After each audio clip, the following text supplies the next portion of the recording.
Bismillahirrahmanirrahim. Alhamdulillahirabbil alamin. Wassalatu wassalamu ala asyrafil mursalin sayyidina Maulana Muhammadin wa ala alihi washabbihi asma'in amma ba'du. Ingkang sangat kula hormati Kiai Haji Atabik Ali dan keluarga, Kiai Haji Jirjis dan keluarga, wonten pernah Mbah kula sedanten, wonten Mbah Nafis, wonten Mbah Ida sedanten kang hormati.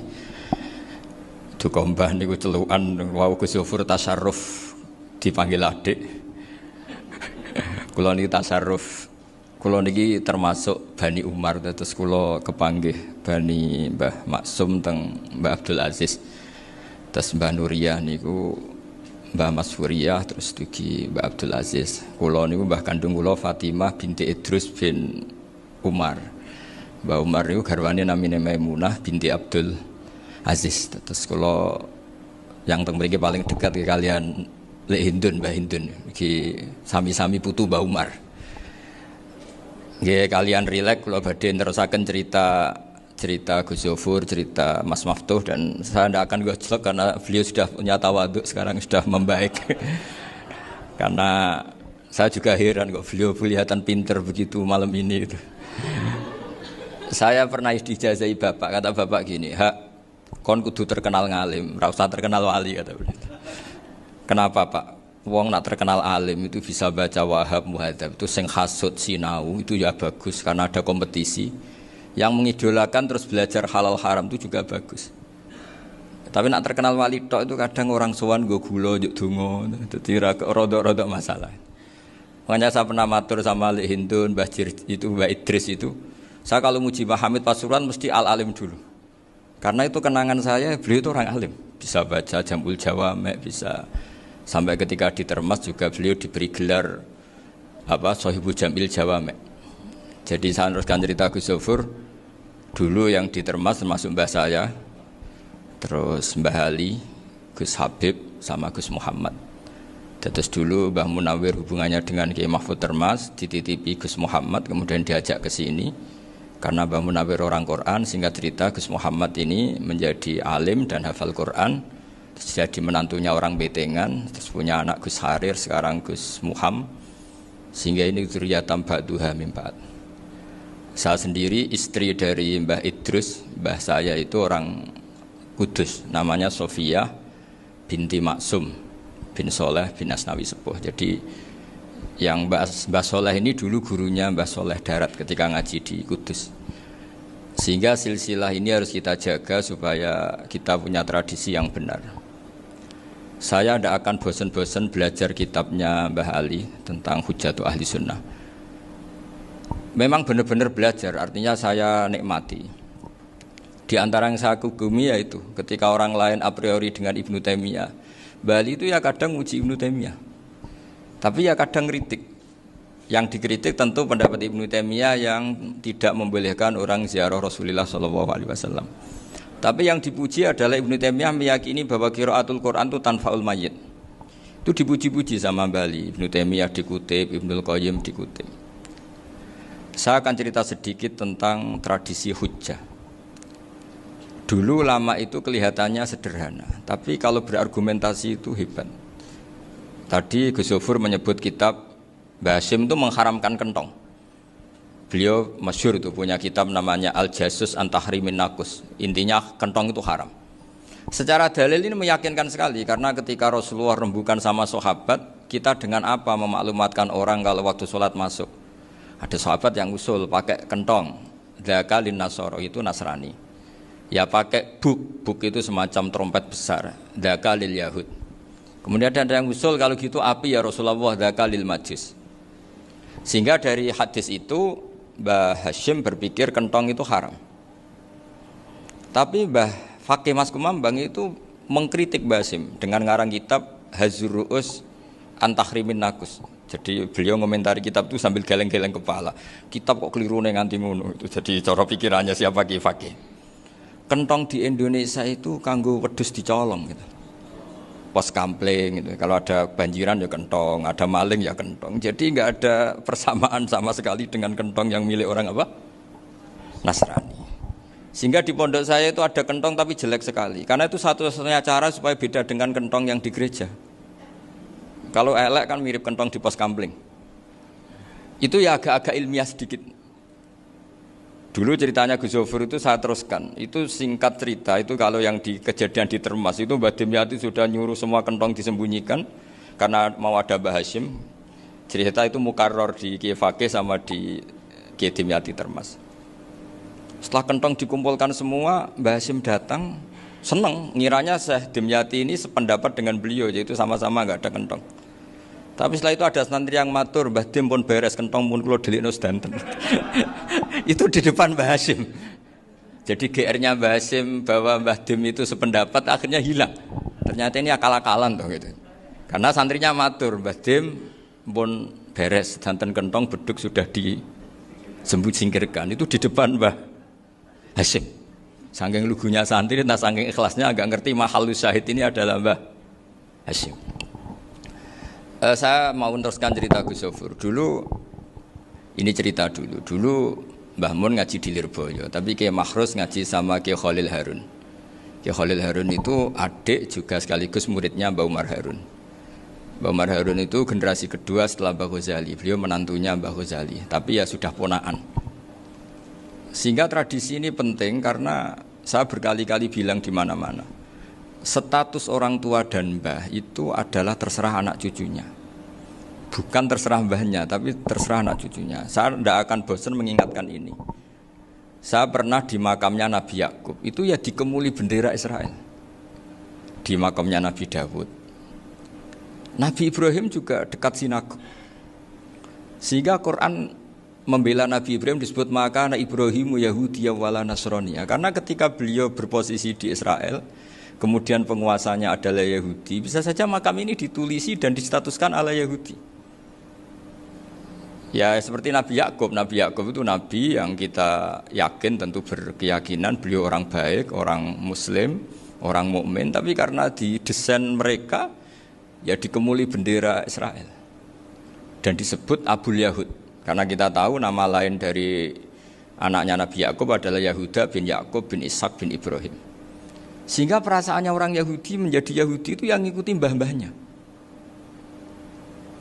Nah khawatir saya ketika buyut-buyut kita kaya. Buyut saya itu orang kaya dulu, namanya Badur Rahman. Itu kaya sekali, tanahnya banyak. Dulu cerita Mbah Hashim ya kaya sekali. Mbah Maksum juga kaya. Mbah Abdul Aziz juga kaya. Karena dulu itu inginnya kiai itu yo ketok sugih lah, gak ngel-ngelo santri. Tapi nanti kalau cucu-cucunya sudah ndak alim, itu ndak dianggap punya tanah itu karena untuk fasilitas santri. Aku tak kedonyan, mbah-mbahku ya kedonyan. Buktinya tanah yombo.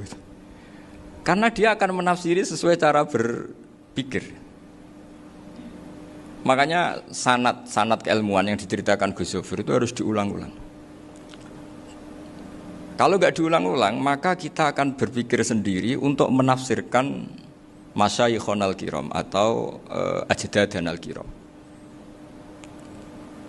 Nah, ini yang bahaya, yang sering Quran mengingatkan. Jadi ada status yang disematkan oleh anak cucu kayak orang Yahuda tadi, Yahuda bin Yakub bin Ishak bin Ibrahim, itu menstatuskan mbah-mbahnya yang bernama Ibrahim itu Yahudi.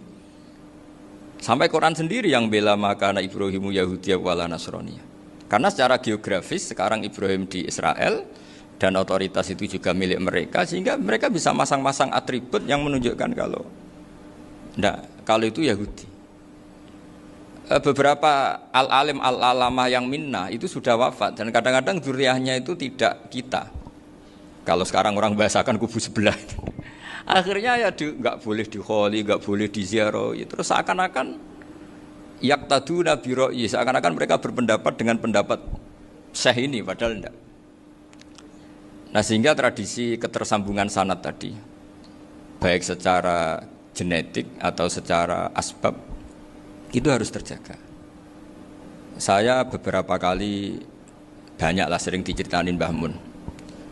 Dulu Mbah Munawir ini cerita ya, Mbah Munawir itu saking senenge kitab, ben santri ini iso ngaji kitab. Itu kalau ada alumni Lirboyo, alim disuruh baca muin di sini itu Mbah Munawir ikut.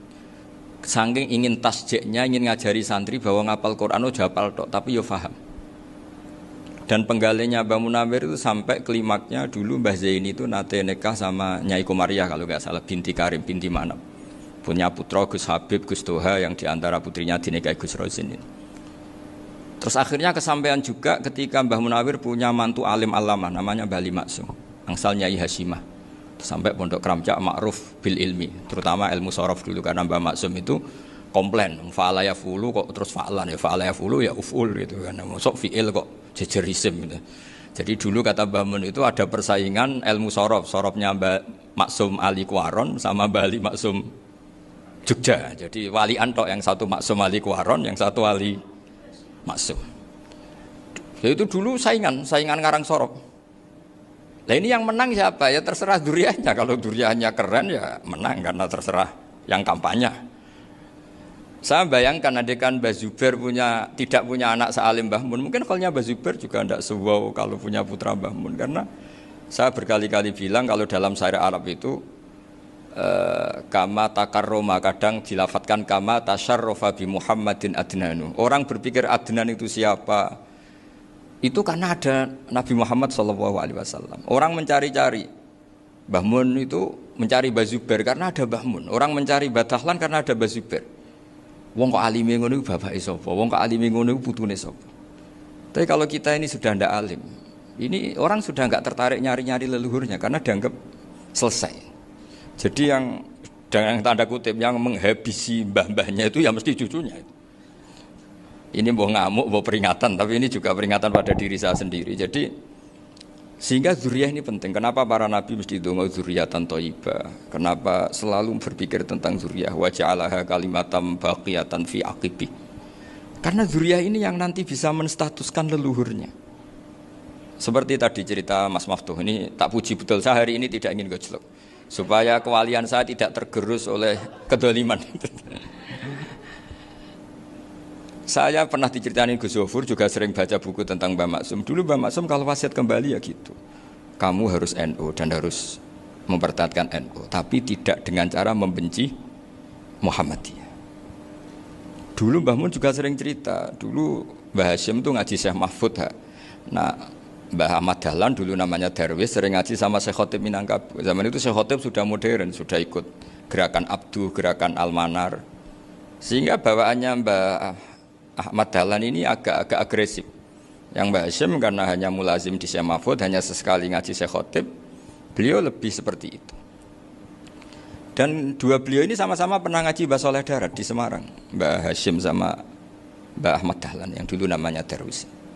Jadi ini masih min muskatin wahidah mimam bain wahid. Sehingga kita tidak kaget ketika Mbah Ali Maksum mengomentari Muhammadiyah itu masih ahli sunnah wal jamaah.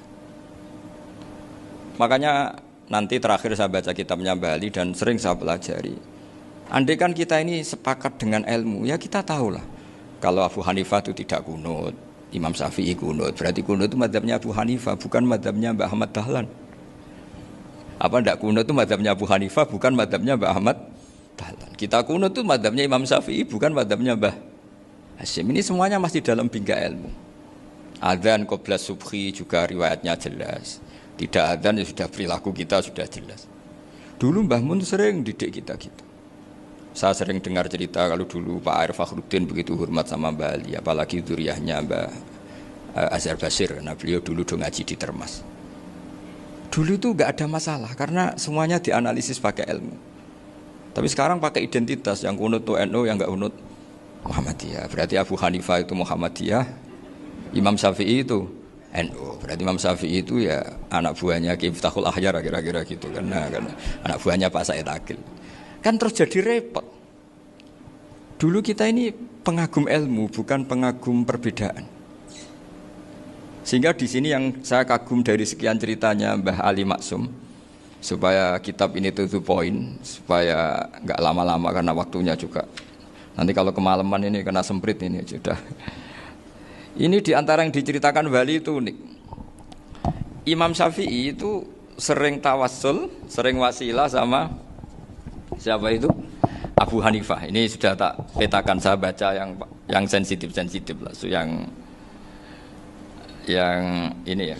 Ziyar al-Babus Samin, terus sebentar ini yang bab tawassul.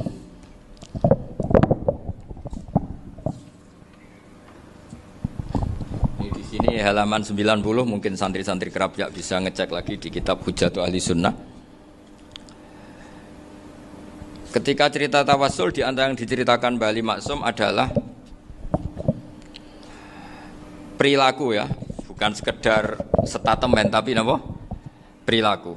Perilakunya Imam Syafi'i atau ahwalnya kalau bahasa halusnya, yang selalu ke makamnya Abu Hanifah untuk tawassul.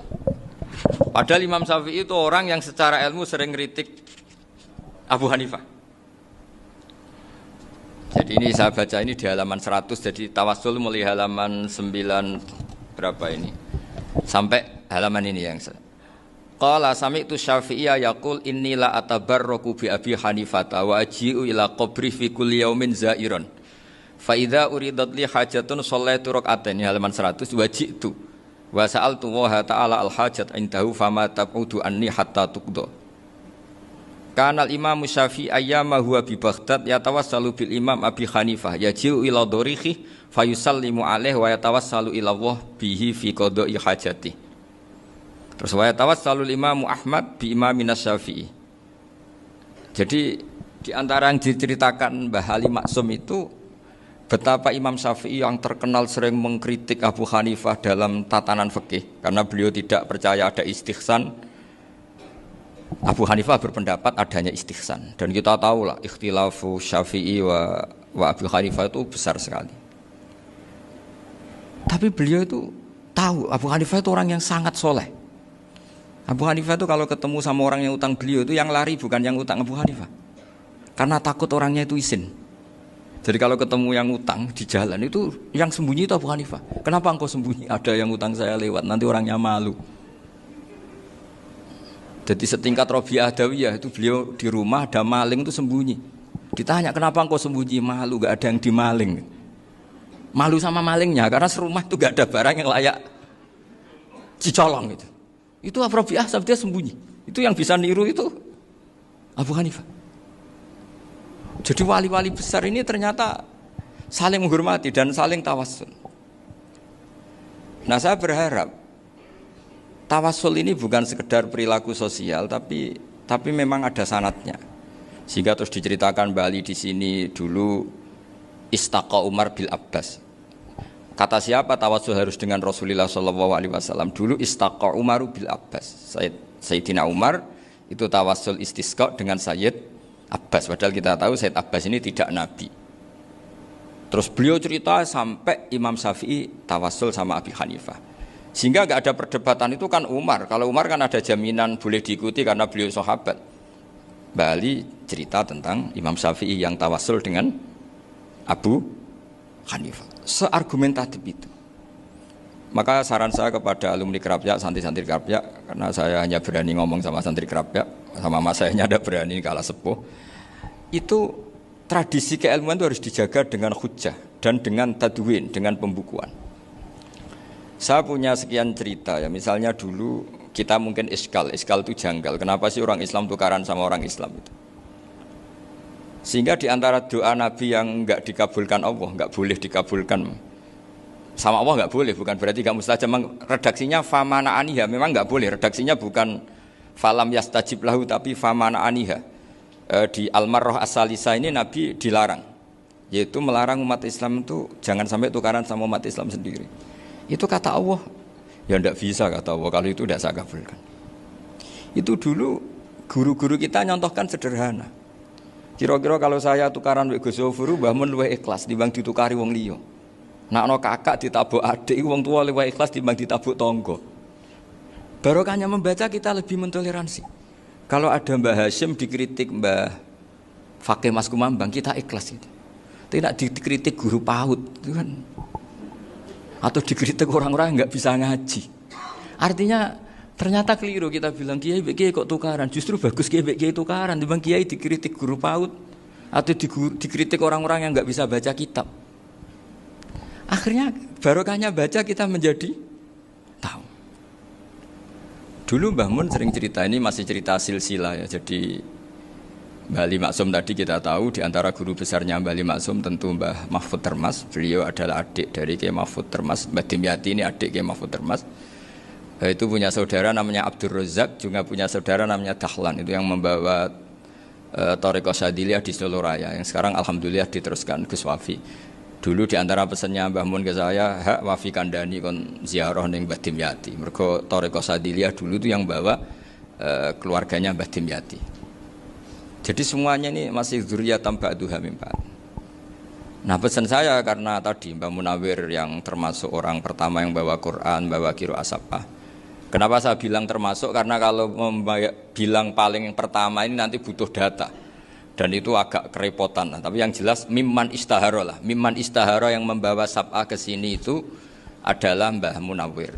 Terus beliau ngajarkan diantaranya ke Mbak Arwani pakai kitab Satibi, pakai kitab Nazmus Satibi.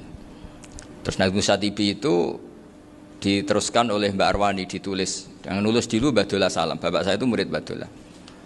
Dulu Mbah Dola sebelum ke Mbak Arwani ngaji sama Ki Said di Sampang. Bapak saya sebelum ngaji di Mbah Dola sudah hafal Quran lewat buyut saya sendiri namanya Ki Zubaidi. Yang Ki Zubaidi akhirnya jadi menantunya Mbak Ahmad Su'eb. Jadi buyut saya kandung ini namanya Sofia, itu angsal keluarga Lasem, yang adiknya Sofia ini punya adik Badi'ah yang jadi ibunya Ki Sahal. Terus Ki Sahal punya Mbak Yu namanya Muzayanah, punya di garwa Ki Mansur punya anak Gus Qayyum. Jadi dulu ibu saya, ibunya Gus Sofur, ibunya Pak Maftu itu semuanya di Lasem. Karena saya dari keluarga Gen ya Lasem, dari keluarga sanad guru ya Lasem. Tapi Lasem Bahdawi itu dulu ngajinya di Mbah Umar Harun di Sarang. Mbah Umar Harun ini menangi Sayyid Ahmad Zaini Dahlan. Sayyid Zaini Ahmad Zaini Dahlan ini punya cucu keempat yang hidup di Sedan. Terus makamnya di Lasem, namanya Habib Haidar, itu yang nulis biografinya Mbah Maksum. Mbah Maksum bukan Bali, biografinya Mbah Maksum itu ditulis oleh Habib Haidar, namanya Haidar bin Hasan bin Sodaqoh bin Ahmad Zaini Dahlan. Nah, Habib Haidar ini menantunya Sayyid Hamzah Sato.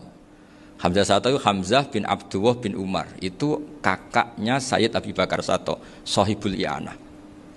Nah Sayyid Umar ini yang dulu ngajari mbahnya Mbah Mun namanya Ahmad bin Su'eb. Nah, di antara ajarannya adalah baca kitab-kitab kecil yang bisa dihafal.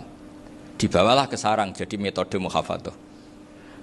Tapi kemudian lama-lama oleh pondok itu jadi syarat kenaikan kelas. Dulu nggak ada muhafadzah untuk kenaikan kelas ya, supaya orang alim itu harus hafal. Lama-lama dipakai syarat untuk muhafadzah. Jadi semua ini sanad harus kita ingat supaya kita bisa menjaga tradisi. Termasuk tradisi ini kiai seneng jagungan, terus ngomong ra penting. Itu juga sanad. Setahu saya Mbah Mun itu kalau ketemu bapak ya guyon terus. Saya punya kenangan tuh yang dulu agak iskal tuh begini. Ada isu lah, entah isu entah hoax entah apa, ada kaji itu agak beling itu, pokoknya beling lah. Gitu. Seneng siapa itu, rondo lah apa. Pokoknya beling gitu. Ketika Mbah Mun dilaporin tamu kalau kaji itu beling sama rondo itu, Mbah Mun tanyanya lucu. Lho ayu no cung. Wayu banget Mbah. Wayu. Itu bapak juga bakas ayu nih. Dulu saya sekali ini kiai kok bakas wong ayu, bakas bodine barang lah kira-kira gitu. Tapi setelah saya tambah alim, tambah ngerti itu, kata bapak gini, ya abek bakas ayu hak, timbang iyakno malah qadzaf. Ternyata seni. Sekali Mbah Mun atau bapak bilang, kaji kok zino kaji, maka larinya ke qadzaf. Maka menghindari bahasa menuduh, ngomong yang nggak penting. Loh ayu no.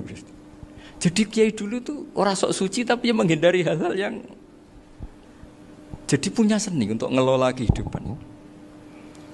Orang bermalam-malam jagungan sama teman asik itu kan perlawanan terhadap nafsu kita, syahwat kita untuk mungkin nikmati dugem di bar atau di tempat-tempat maksiat.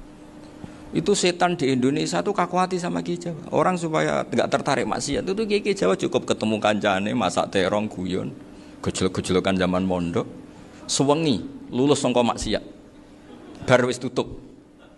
Perlawanannya sederhana, nggak pakai tahajud, nggak pakai wiridan, karena Ki Jawa juga kalau rapati potongan ahli ibadah gitu, itu jagungan gitu. Jadi setahu saya itu pernah lihat Bali itu sekali ketika beliau ngisi ceramah di Mbah Hamid Bedowi, saya masih kecil diajak bapak. Dulu kalau bapak ngelihat Bali sama Mbah Hamid itu mesti nangis, karena dua orang alim bertemu. Yang akhirnya ya bisanan itu Mbah Hamid punya anak Gus Nasih, di sini ada Mbah Nafisa, terus jadi Mbak Salih Hindun itu. Jadi dulu tuh ya guyon terus ketika ketemu Itu yang sering bodoni Mbah Hamid itu ya Ki Bisri. Ki Bisri itu kalau datang ke Ki Hamid Pasuruan, nak wali tenan aku teko ditatakno mangan. Jadi ukurannya ya. Ternyata sampai sana dikei mangan tenan. Masih belum mengakui, kan nak wali tenan aku iki kiai rung di mobil, dongakno aku di mobil. Sudah kalah satu seri itu masih gak terima. Lalu itu Mbah Hamid akhirnya berdoa, ayo monggo, mugi-mugi Ki Bisri gak ada mobil. Itu setelah didoain masih tanya, mereknya apa merek? Jadi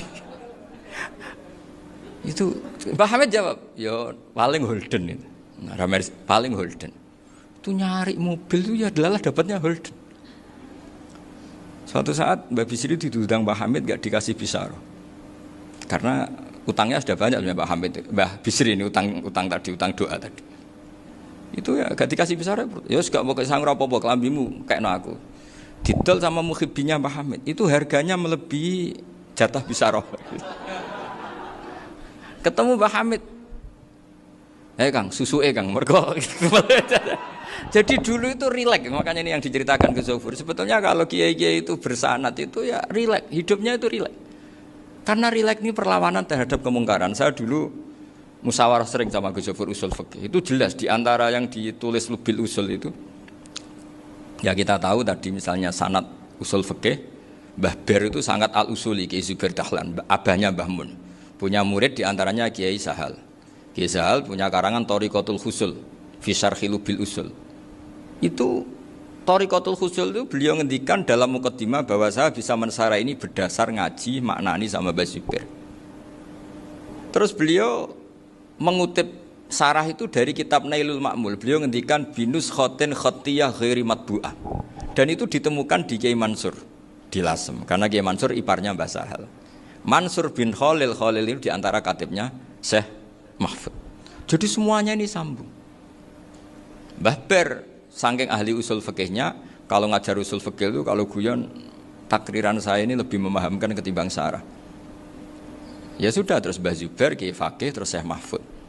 Di sini Syekh Mahfud termasuk orang yang dekat Mbah Munawir, sampai putrane Mbah Mahfud namanya Gus Muhammad dibawa Mbah Munawir, kemudian mondok di Termas diantaranya, terus dinikah jadi menantunya kalau nggak salah Haji Taslim di Betengan, kemudian sekarang juriannya Mbah Mahfud di Betengan. Ini nggak boleh hilang secara seperti itu. Diantara di usul fikih diterangkan, ketika diantara 5 hukum itu ada yang bernama mubah. Mubah itu boleh dilakukan, boleh ditinggalkan, dan kalau dilakukan ya tidak berpahala, tidak disiksa. Itu ada ulama yang protes nggak bisa seperti itu. Ithma min mubahin ila wa tahaqqaqu bihi tarku haramimma. Fa'il zamu minas sukun tarkul qatli wa minas sukut tarkul qadaf. Tidak bisa, mubah itu tidak ada. Kalau kiai jagungan semalaman, itu Allah ngitungnya itu hada taroka dugem, wahada taroka delok dangdut, wahada taroka kada wa kada. Oh, itu luar biasa. Dan kita ngikuti yang seperti itu saja. Gak usah tahajud, gak usah witir telulas kaya ora kuat timbang gremeng wis. Sewengi jagungan, setan ngenteni kita tergoda maksiat, ternyata maksiatnya sampai tutup, kiainya masih apa? Jagungan. Jadi jagungan saja ada ilmunya bahwa itu perlawanan terhadap tarkul ma'asi. Sehingga bagaimana Anda katakan mubah ini mubah, toh gunanya adalah tarkul haram. Meskipun efek mubah juga bisa tarkul wajib, wae bojo blonjo turu. Karena wae ngrumat ibuke turu. Itu halal wajib. Jadi mubah itu resikonya ya bisa tarkul wajib, bisa tarkul haram. Sehingga kalau sanad ini terjaga secara baik, secara kultur, saya sering juga saguan sama Gus Zofur itu mesti tak niati gitu. Jagungan wong alim iku ibadah, dan menikmati ibadah adalah dabul auliya wa dabul ulama. Kata Imam Ghazali, pada akhirnya waqud buhadatin al-istilzat bil mubahat. Kata Imam Ghazali, pada akhirnya qutbu hadatin, madaru hadatin, pokok dari agama ini adalah melawan kemaksiatan dengan kita menikmati al-istidzat bimubah. Kita menikmati sesuatu yang dibolehkan Allah Subhanahu wa taala. Dan seperti ini itu bisa qasmu dhuhri syaitan, bisa menghancurkan punggungnya setan. Karena kalau melawan setan dengan ibadah ini kadang kita capek selain isra potongan. Tapi nak kangkang ning komplek H gitu jagungan mbek kancane, ngenang melarate, mbok ngenang ora sekolah, ra munggah kenangan. Sing ra munggah diarani istiqomah. Gitu kan. Diarani tulus zaman, kok sing munggah dianggap kesusu. Saya ini punya pondok Quran, kalau ada yang hafal 3 tahun mesti digojolkan saya ini. Gak apik kesusu itu. Kesusu itu mesti tidak barokah karena tergesa-gesa apa? Hatam. Sehingga yang enggak hatam-hatam itu kayak partai mayoritas. Ini yang partai tulis zaman katanya. Ahli sobri katanya. Akhirnya di pondok gara-gara itu mau guyon, tapi enggak ada stigmasi yang saya enggak naik. Di pondok sarang itu saya punya temen itu banyak yang sekelas dengan saya, sekelas sama Gus Kamil, akhirnya sekelas dengan Gus Sofur. Padahal saya ini kakak kelas. Saya temannya, Gus Kamil temannya Gus Sofur. Ini anak ini nggak pernah naik, itu nggak dinyek, nggak dicibir di pondok. Karena guyonan tadi, guyonan bahwa ini bagian dari bentuk apa? Istiqomah. Nanti yang goblok juga tenang. Karena kiainya cerita, kadang santri goblok ya barokah. Di sini pondok akeh santri ora tau sinau ning omah dadi kiai gede. Selalu kiainya tuh cerita seperti itu. Akhirnya sing goblok ya bangga dengan kegoblokannya. Iya, jadi kiai itu orang yang meskipun guyon ini barokahnya Masya Allah. Dan setahu saya kiai-kiai alim itu ya senengannya guyon karena tadi guyon itu luar biasa. Bapak saya itu kalau pesan sama saya itu enak ngaji wis guyon nice. Wong ning omah mikir utang, mikir wedi bojo macam-macam kok ngaji mbok jak nangis pisan, nangis ping pindho gitu. Sudah jak guyon ae. Paling gak lali. Gitu. Dan beliau punya dalil kul bi fadlillah bi rahmati fa bidzalika falyafrah. Jadi jangan sampai orang ini farah bil maksiat, jangan sampai orang itu. Dan ini yang saya kenang dari sekian cerita murid Bali, Mbah Ali Maksum ya senangane guyon. Gejol-gejolkan mbek santri guyon. Ini saya maklumatkan ke semua santri beliau bahwa ini bukan sekedar guyon, tapi al-istildzat bil mubahat. Ini adalah perlawanan terhadap setan karena banyak orang bisa senang tuh kalau nunggu maksiat. Ini bisa senang dengan sesuatu yang tidak maksiat. Itu kayak apa hebatnya? Makanya Nabi itu kalau ketemu sahabat ya sering ngendikan yang ringan-ringan. Ya Umar ma'afalan duher jong mana piye ije. Kalau ketemu anak kecil ya nanti ketemu yang tua-tua yang sudah nggak bisa mikir, ya tetap riang. Sehingga ada cerita dalam sebuah tafsir, ya saya ulang lagi ada cerita di sebuah tafsir, kenapa Nabi Musa ditanya Allah, wa matilka biyaminika ya Musa. Ma'ana wa ta'ala a'lam, tentu Allah sangat tahu yang dibawa Musa itu apa. Karena Allah tahu Nabi Musa itu grogi. Orang dipanggil Wali Maksum pasti grogi, santri dipanggil Mbah Mun pasti grogi. Kenangan saya setiap dipanggil Mbah Mun ya mesti tanya yang ringan-ringan, wis sarapan ya. Arung sarapan ya sarapan. Pas sarapan ya kan tanduk mangan sing enak wong santri ora tau mangan enak. Ya enggak pernah ngomong yang penting, ngendikan yang penting. Nah, karena Nabi Musa ini grogi, ini sebagian tafsir. Itu ditanya yang ringan, sahaja iku nggawa apa?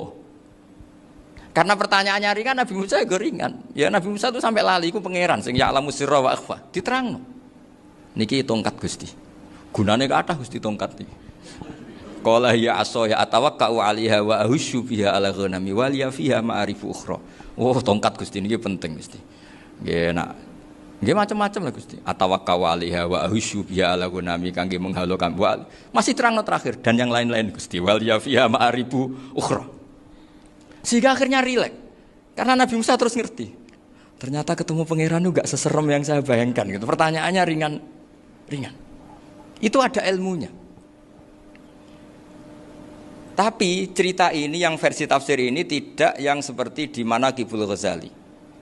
Di beberapa kitab tentang Manaqibul Ghazali diceritakan di alam roh Nabi Muhammad sallallahu alaihi wasallam itu yubahi bi ummati, saking yubahinya sampai ngendikan ulama ummati ka anbiya'i Bani Israil.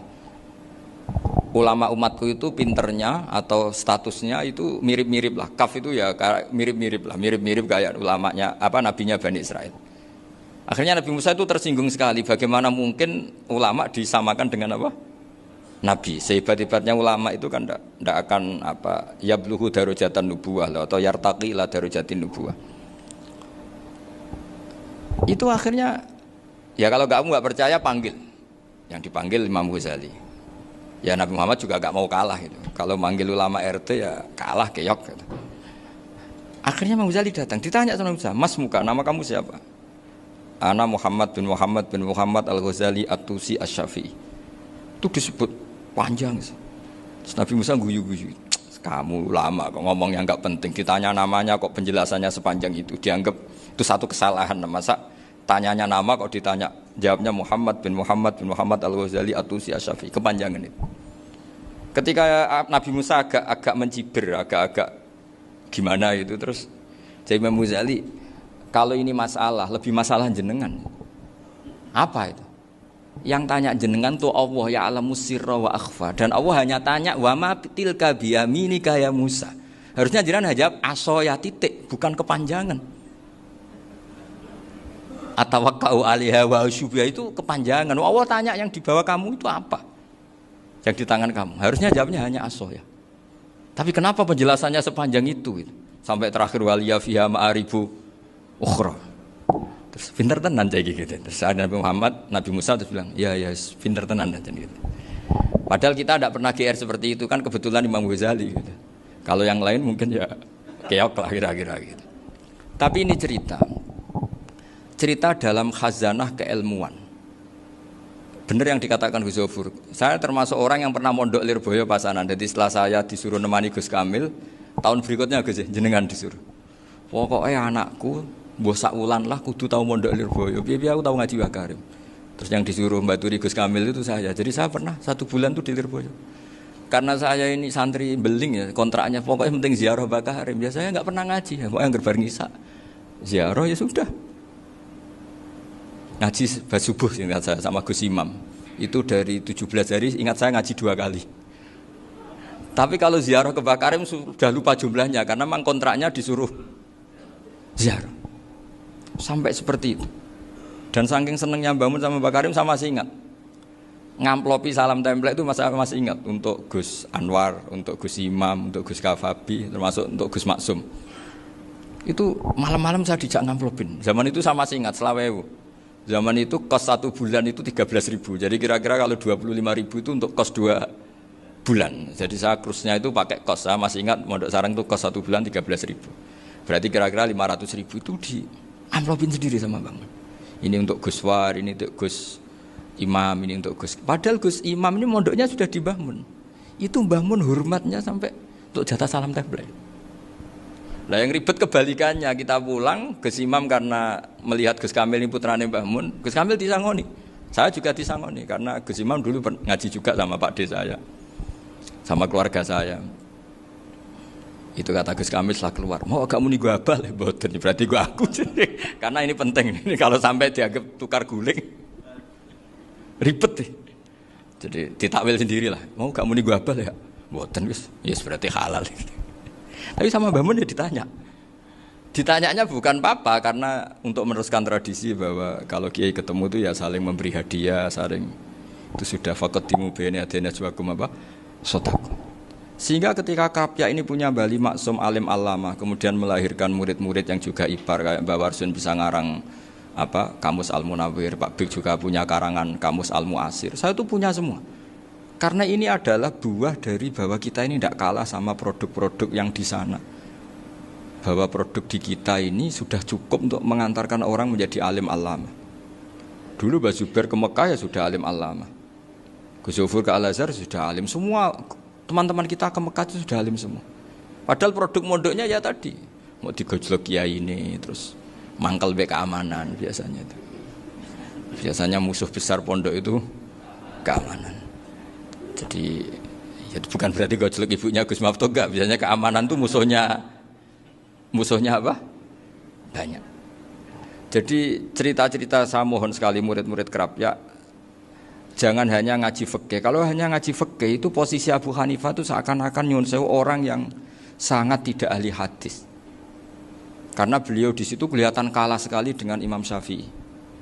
Apalagi di perdebatannya Muhammad bin Hasan Asy-Syaibani dengan Imam Syafi'i itu kelihatan sekali betapa Abu Hanifah itu orang yang nyuwun sewu ditinggalkan dalam ilmu hadis. Sampai beliau hanya dapat gelar min ulama ahli ra'yi, termasuk ulama yang kuat logikanya. Juga harus baca kitab-kitab seperti ini. Ternyata di balik Imam Syafi'i mukhalif pada beliau di bab-bab fikih, perilakunya sangat hormat. Sampai beliau tuh kalau tawassul ke kuburannya Abu Hanifah. Dan beliau ngendikan an-nasu fil fiqhi iyalun ala Abu Hanifah. Semua orang yang ahli fikih itu masih anak buahnya Abu Hanifah. Saya berkali-kali cerita, mazhab Syafi'i itu alatut tadhir hanya 2, yaitu alma wa turab. Abu Hanifah nambahi wanar. Alasannya Abu Hanifah, orang mukmin yang dosanya banyak itu dibakar di neraka, dan alasannya Allah litathirihim, untuk mensucikan mereka. Jika pikirannya Abu Hanifah, an-nar itu min alatit tathir. Apa yang terjadi ketika bata itu, batu bata yang dibakar, di situ campur teletong, campur apa-apa, itu kalau sudah madzhab Abu Hanifah selesai, sudah suci, karena sudah ngelewatin pembakaran. Meskipun kita tidak akan kalau kehilangan air terus wudu dengan api, bisa bunyak semua itu. Tapi apapun itu menjadi solusi. Sehingga saya punya kitab namanya Ikhtilafu Malik, Ikhtilafu Malik wa Abu Hanifah atau Ikhtilafu Syafi'i ma Abu Hanifah. Itu kelihatan sekali kalau Abu Hanifah itu menurut saya posisinya kalah. Karena yang ngarang orang-orang Syafi'i. Tapi kalau melihat kitab-kitab kewalian, misalnya di kitab Mizan Kubro, ini juga sering disebut kisah itu Mbak Ali Maksum tentang Imam Sa'roni. Berkali-kali beliau mengutip Mizan Kubro. Itu Abu Hanifah adalah orang yang sangat mukasyafah. Artinya ketika Nabi cerita air wudu itu menjatuhkan dosa, tidak ada air wudu yang jatuh ke kamu kecuali saat itu juga dosa kamu jatuh. Itu beliau datang ke Madharota Kufah. Kemudian beliau bilang sama si orang tua tadi, tub anizina. Orangnya terus bilang atubu minazina. Ada lagi pemuda datang dibilangin tub an ukuki walideka. Terus bilang tub tu an ukuki walidaya. Sampai yang terakhir ada tub an simai alatilahwi atau an samai alatilahwi. Terus tub tu an samai. Ketika orang itu ditanya, kenapa engkau begitu tahu dosanya apa? Saya tahu air wudhu ini menjatuhkan apa. Jadi kira-kira kalau zina mungkin ya batang babi lah. Kalau hanya sekedar melihat bak-bak mungkin ya curut atau tikus lah kira-kira gitu. Nak dulu sediluk ya mungkin ya tikus cilik gitu. Nak dulu suwi ya tikus werok itu atau apalah. Pokoknya beliau itu tahu. Tapi anehnya Abu Hanifah apa? Setelah itu dia nangis minta mukasafahnya ditutup. Ya Allah, saya ini mukasafah kok malah menjadi tahu sawatil mukmin. Padahal aturan syariat jenengan man satara musliman satarahu, bahwa enggak baik melihat jeleknya orang mukmin. Minta ditutup. Makanya saya ini bangga ada mukasafah. Makom yang kita sampai sekarang itu makom setelah Abu Hanifah mukasafah. Jadi Abu Hanifah repot-repot mukasafah, minta makomnya ditutup tidak menjadi mukasafah. Dan alhamdulillah kita sudah tidak mukasafah sebelum minta ditutup. Jadi kita ini keren. Keren karena aturannya itu man satara musliman satara huwa, yang tidak tahu aibnya orang muslim maka Allah akan nutupi aibnya di akhirat. Dan kita alhamdulillah barokahnya ndak mukasafah, ndak ngerti aibnya orang mukmin. Jadi kita harus pakai patokan ilmu. Saya ulang lagi, kita harus pakai patokan. Makanya saya tahu betul ketika Kiai Hamid Pasuruan, beliau dulu ngaji Jamul Jame, ngaji Juman, Bali Maksum di sana sama Gus Habib, sama Gus Muhammad bin Mahfud, termasuk mbah saya kandung dulu Kiai Sidik, mbah saya yang itu juga ngaji di Termas. Bapak saya dulu Kiai Nur Salim ngaji di Buyut Baiti. Dulu itu kawin juga sederhana, kak cerita Gus Zofur. Jadi bapak saya kandung itu Kiai Nur Salim itu ngaji di Mbah Baiti. Mbah Baiti itu adik kandungnya buyutnya saya dari ibu. Nah Mbah Baiti itu teman akrabnya mbah saya namanya Kiai Nur Sam, Mbah Nur Sam. Singkat cerita terus Nur Kiai Jorabi narat Arabekno itu. Setelah bapak saya ke Badullah mau ditawarin jadi mantu, kata bapak saya kula pun dipek mantu Mbah Baiti. Akhirnya dapat ibu saya itu. Karena ibu saya itu cucu Mbah Baiti, cucu lambung. Jadi mbahnya ibu saya itu Mbak Yunya Mbah Baiti. Namanya Mbak Sofia tadi yang dapat Mbak Idris itu, yang Mbak Idris ini bin Umar. Ya Mbak Umar yang mbahnya Mbak Hamid, Hamid bin Abdul bin Umar. Kalau bahasa itu Fatimah binti Idris bin Umar. Dulu kecilnya Mbak Idris namanya Abdul Khalik. Kalau kecilnya Mbak Hamid namanya Abdul Mukti. Kalau kecilnya Mbah Maksum namanya Muhammadun kalau nggak salah. Dulu itu namanya dua-dua karena diganti ketika musim apa? Haji. Jadi ini terjaga. Sehingga tidak ada ceritanya kiai-kiai yang jagongan kemudian santrinya itu yang agak-agak khawarit. Kiai kok sungi-sungi jagongan, gak tahajud, gak duha, itu tidak ada seperti. Karena ini dianggap fi'lul mubahat untuk melawan mungkarat. Jadi sehingga di kitab Ikhya diterangkan, kamu jangan ngira orang-orang soleh ketika jagungan itu min ahlil bitolah wa takasul. Itu orang-orang yang pemalas, itu enggak. Tapi mereka bisa mengasyiki Allah. Bahwa dalam jagungan ketemu teman ya asik, gejul-gejulkan sama Pak Maftuh ya asik. Dan keasikan ini bentuk perlawanan terhadap keasikan harus dengan maksiat. Itu kayak apa kalau kita ngaji sampai seperti itu. Termasuk tadi yang diceritakan Pak Maftuh kitab Hunyah. Semoga beliau cerita juga pernah belajar. Saya pernah belajar kitab Hunyah khatam. Itu diantara yang diceritakan Syekh Abdul Qadir Al-Jilani tadi kata beliau Al-Jilani dipakai Jim Al-Jilani. Ini agak beda dengan kita. Mbah Zubair itu punya kitab namanya Al-Qalaid Al-Uluiyah. Beliau menfatwakan nama-nama ajam itu kamu bebas. Ajamiyun fasna bihi masyita. Sehingga kita kalau punya kiai harus maca qolal ustukhri. Sehingga tak maca qolal istukhri. Tirmidzi juga nasibnya sama. Qolat rawahut Tirmidziyu. Sehingga tak rawahut Turmudziyu. Yang satu rawahut Tarmidziyu. Ya karena kita keluarganya Tarmidzi apa enggak gitu. Makanya kata Mbah Mun sama masih ingat. Kata cerita Gus Zofur tadi, adabnya Gus Zofur itu cerita tentang keluarga ibunya. Padahal keluarga ibunya juga orang-orang soleh yang luar biasa. Itu kata Mbah Mun, kowe roh jenenge Imam Bukhari tahu ya. Jenenge sapa? Saya nyebut Muhammad bin Ismail bin Ibrahim bin Muhirah bin Bardasbah. Lah iya Bardasbah mbok waca Bardisbah yo. Lah cara kene mbok Parmin mbok Parlan. Jadi Bardisbah mbok Bardasbah iku cara kene yo Parmin mbok. Iku rak Mbah Fadl Senori dadi kabeh diwaca Arab. Jenenge Mbah Umar Harun. Dhisik yo wong sarang Mbah Harun mbah Kirun yo ora roh wong dhisik yo wong kuno.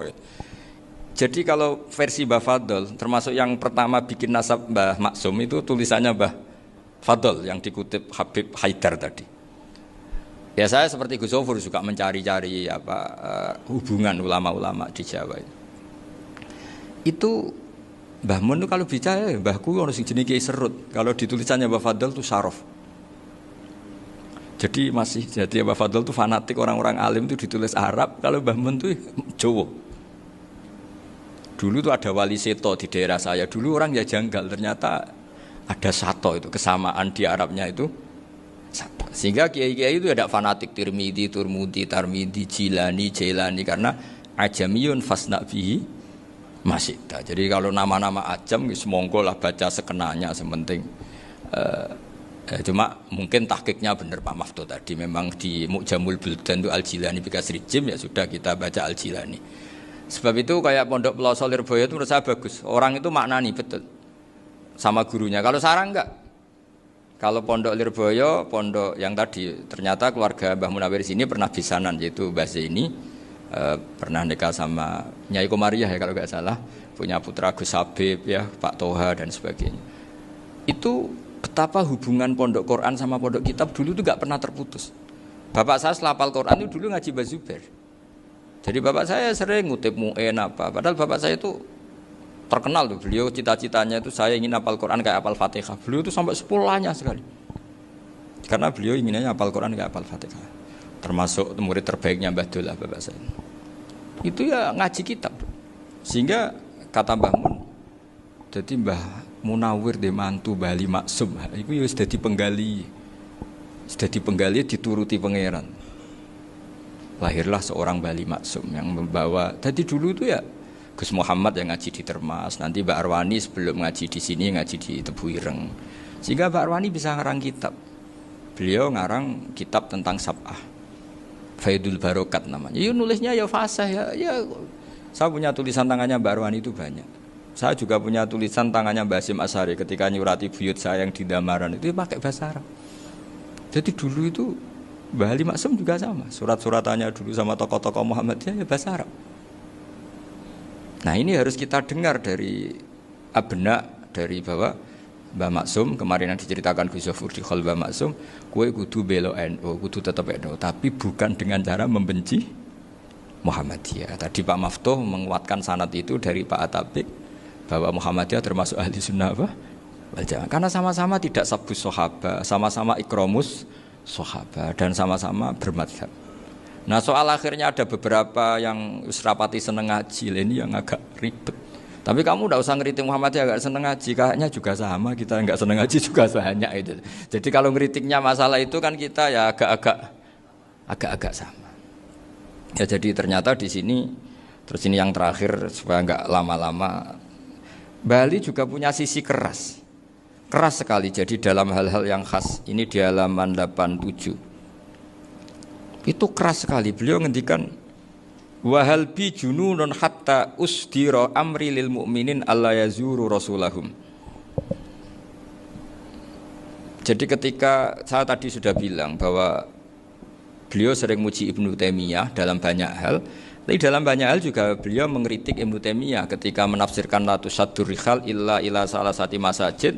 Kemudian Ibnu Taimiyah tidak mentasrekkan, tidak mensunatkan ziarah kubur Rasulullah sallallahu alaihi wasallam. Beliau mengkritik.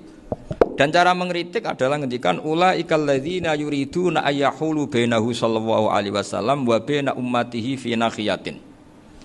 Itu adalah orang-orang yang ingin membuat batas antara Nabi dan umatnya.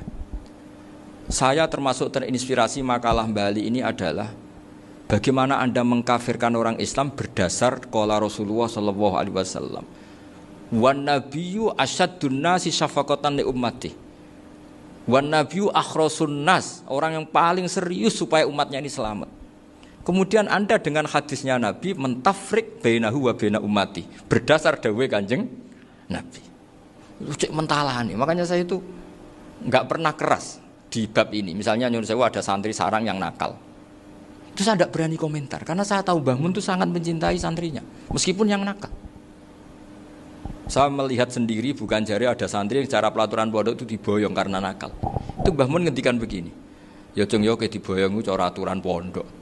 Nah aturannya pangeran agar kowe tobat dadi wong apik ya dadi wong saleh. Ya kowe kudu tetep sering rene, kowe tetep santriku dunya akhirat. Soal pondok ya ben ana aturan, ben pancen kowe nakal nemen ya diboyong, tapi kowe tetep wong apik. Jadi karena kita tidak mungkin mentafrik bainahu wa baina talamidhi. Kita tidak mungkin mentafrik baina nabi wa baina ummati karena nabi adalah apa? Asyaddun nasi syafaqatan li ummati. Sampai saking sayangnya nabi itu ngendikan syafaati li ahlil kabair min ummati. Lho kaya apa baiknya Nabi? Ora melok nakal, ora melok maksiat, tapi melok nanggung swargane. Iku waktu gali sampean wis kowe utang gak apa-apa, bangkrut gak apa-apa, sing nyaur bapak. Gua sampean ngono top tenan. Anake yo ngawur tenan maksudnya itu, tapi top tenan. Lah Nabi ku umate sing dosa iku umate, Nabi sing nyuwun sewu, cara Jawane sing kangelan nyafaati. Karena Nabi gak boleh dipisahkan dengan umatnya. Makanya kata Bali Maksum, ulaikal ladzina yuriduna ayyahulu bainan nabi wa baina ummati. Itu mereka adalah orang yang ingin memisahkan Nabi dengan umatnya. Nah, masa kita ngafirkan umatnya Nabi berdasar dawuh Nabi? Itu kan sama, saya benci santri Anwar berdasar dawuh Mbah Mun, padahal orang tahu semua begitu sayangnya Mbah Mun terhadap santrinya. Sama juga kamu benci santrinya Bali Maksum berdasar dawuh Bali, padahal beliau sangat mencintai santrinya. Nah kultur-kultur seperti ini tidak boleh hilang. Kita punya sanad, punya guru, punya keluarga yang sama. Jadi mbah-mbah saya itu orang Tuban, dekat sama posisi Ibrahim Asmoro Konti tadi yang diceritakan. Jadi di kampung saya, kampungnya bapak saya itu ada makomnya Siti Syariah, itu mbak kandungnya Sunan Bonang. Dan bapak dulu sering ngajarin ziarah saya ke Mbak Asyari. Mbak Asyari itu bin Jumadil Kubro. Berarti Mbak Asyari itu saudaranya Mbak Ibrahim Asmoro Konti, gurunya Sunan Bonang. Jadi Sunan Bonang ke Tuban tuh karena disuruh ngaji sama Mbak Asyari, Mudin Asyari itu yang di Bejagung itu. Jadi ini semua sanatnya itu jelas, aturannya jelas. Kan Sunan Bonang bin Ampel bin Ibrahim Asmoro Konti bin Jumadil Kubro. Lah yang Mbak Asyari ini adiknya Ibrahim Asmoro Konti, makomnya di Bejagung di Tuban. Dulu Sunan Bonang sebelum ngaji kemana-mana ngaji di Bejagung itu di Mbak Asyari itu. Terus kemudian Sunan Bonang hidup di Lasem, di Pasujudan di Lasem. Makanya Lasem banyak orang alim karena ya dulu Sunan Bonang itu di antara aktivitasnya itu di Pasujudan di Lasem itu. Wafatnya kila di Bonang, kemudian mau dibawa orang Madura ke Madura, terus diambil Mbak Asyari, pernah mbahnya karena Muammar Mbak Asyari, terus dimakamkan di Bonang. Jadi cara berpikir Mbah Ali ini menginspirasi saya. Kita tidak boleh mengkafirkan umatnya Nabi berdasar dawuh Nabi. Karena apa? Itu yang tidak diinginkan Nabi. Nabi itu inginnya yang di luar itu masuk, bukan yang sudah di dalam dikeluarkan. Itu kata beliau, ulaikal ladzina yuriduna ayyahulu bainan nabi wa baina ummati. Orang-orang yang tidak mentasrek ziarah pada Nabi adalah orang-orang yang ingin memisahkan Nabi dengan. Dan begitu kias berikutnya, orang-orang yang sidik-sidik muni ini kafir, ini sudah enggak benar, ini la yurja khairuhu, itu orang-orang yang memisahkan. Dan lucunya berdasar dawuh Nabi. Makanya semua kalau sampai ngaji Mizan Kubro, ini kitab yang sering dikutip Bali Maksum, ketika Nabi ngintikan laisa minna man ghasyana, Laisa minna man latamal hudud wa syaqqal juyub bada'a bid'awal jahiliyah. Laisa minna min tilkal khoslah. Semua ulama mentafsiri laisa minna fi tilkal khoslah, bahwa dalam hal itu Islam tidak bertanggung jawab. Masa menipu berdasar dibolehkan Islam kan tidak mungkin. Semua perilaku yang salah disebut Nabi laisa minna fi tilkal khoslah, bukan laisa minna fayakunu huwa kafiran. Tidak ada satu ulama yang mengatakan laisa minna berarti orang ini kalau menipu sudah kafir. Ketika dosa, ya sak dunya kafir kabeh. Siapa enggak pernah menipu? Sekedar pernah. Siapa enggak sering menipu bahkan? Hobi kadang ya rezekinya dari nipu. Lah itu kalau betul maknanya laisa minna terus kafir, semua orang di dunia kafir. Karena siapa sih yang selain Nabi yang enggak, selain Nabi kan enggak mungkin apa? Maksum. Belum lagi menurut teori usul fikih ada nipu yang wajib. Ya kan, misalnya kita orang baik ketemu orang dolim yang memburu perempuan mau diperkosa terus bersembunyi yang kita tahu, kita wajib nipu apa wajib jujur? Ketika orang dolim tanya, perempuan tadi kemana? Wajib nipu apa wajib jujur?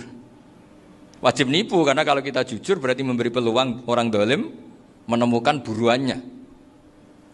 Jadi betapa alimnya. Dan ketika kitab Mizan Sa'roni dipakai Bali, dipakai Mbah Mun, saya pernah ngaji Mbah Mun, terus kita tahu maknanya laisa minna fi tilkal khoslah.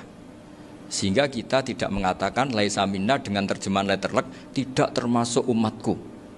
Kita tidak akan menambahi fa tafriq fayakunu kafiran, tidak akan selamanya. Karena maknanya laisa minna fi tilkal khoslah. Kenapa kita selalu begitu? Karena enggak mungkin kita memisahkan umatnya Nabi dengan Kanjeng Nabi berdasar dawuh Kanjeng Nabi. Karena Nabi adalah berstatus bil mukminina raufur rahim. Ya terus ini mohon maaf sekali ini yang saya bisa, tapi saya mohon kajian kitab Ahli Sunnah saat tadi sudah matur Gus Afif, Gus Picon supaya kitab ini ditakriri lah, supaya apa ya, lebih apa ya, dan yang lagi harus santrinya, jangan bebankan saya. Ini santri yang pernah mulai sama-sama. Biasanya kalau orang NU pesantren terus orang usul jenengan mawon. Jenenge lempar-lemparan, itu kata bapak saya, tawadhu keliru aja. Tawadhu itu aslinya wong ra tanggung jawab, ben ketok Islami bebo tawadhu aja. Jadi tawadhu itu orang yang sebetulnya agak punya tanggung, ben kesane Islami pura-pura tawadhu. Jadi, tapi saya mohon, nah ini kitab ini bagus sekali. Di antara yang saya senang adalah beliau cerita kalau Imam Syafi'i sering tawassul sama Abu Hanifah. Padahal kalau kita ngaji di kitab-kitab fikih, Abu Hanifah itu kayak tersangka lah. Di bab ilmu apa? Hadis. Sampai biasa kan di kitab Minhajut Thalibin, walaysa li Abi Hanifah hadisun sahihun. Jadi habis cerita mazhab Malik, mazhab Syafi'i itu walaysa li Abi Hanifah mazhabun apa hadisun. Wah, kasihan ini. Tapi kalau kamu ngaji Mizan Kubro, Abu Hanifah ini dapat posisi. Karena mesti Mizan Kubro ngendikan farajal amru ila martabatayil mizan. Kemudian dua mazhab ini sama-sama benar, tinggal kamu milih yang musyaddid apa yang mukhaffif. Milih dosis tinggi apa dosis ringan, monggo. Dan itu saya ulang lagi kitab-kitab yang sering dibaca Mbah Ali Maksum, kemudian Mbah Mun, guru-guru kita. Dengan demikian maka benar Gus Sofur tadi, kultur kita, tradisi kita tetap terjaga. Nggih, mohon maaf. Assalamualaikum warahmatullahi wabarakatuh.